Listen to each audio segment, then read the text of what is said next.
Έφτασε ο καιρός καλέ μου που πέφτουν οι ελιές και τα λιώπητα θα πιάσουν πάλι κοπελιές.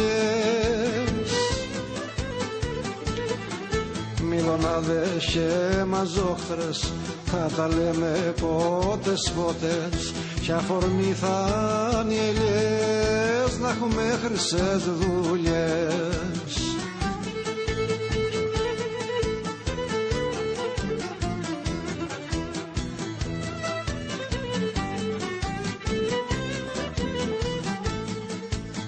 Φύσηξε βοριά καλέ μου και ρίξε μια ψηλή βροχή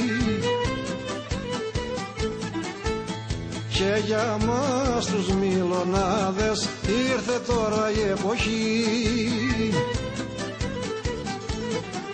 να θωρούμε έτσι μαζόφτρες, να τα λέμε πότες πότες κι αφορμή θα είναι οι ελιές να έχουμε χρυσές δουλειές.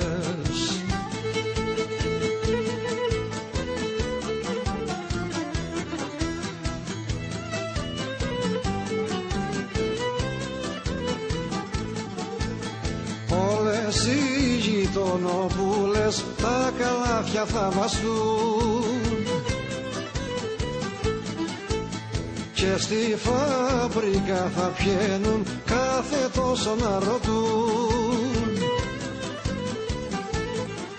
και θα μας παρακαλούνε για τις ελιές τους να λεστούνε και αναλόγως κάθε μια θα πληρώνει αλεστικά.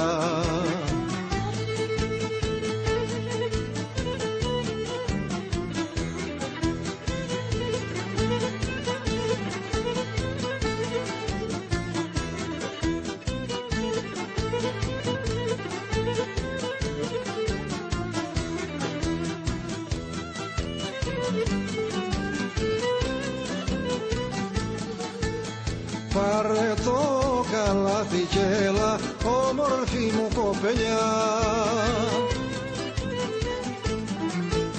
κι εγώ θα κρατώ τη σκάλα να με βαίνει στην ελιά. Σαν γεμίσει το καλάθι θα πιαστούμε εις τα φίλια και θα βγάλουμε το λάδι από κάτω από την ελιά.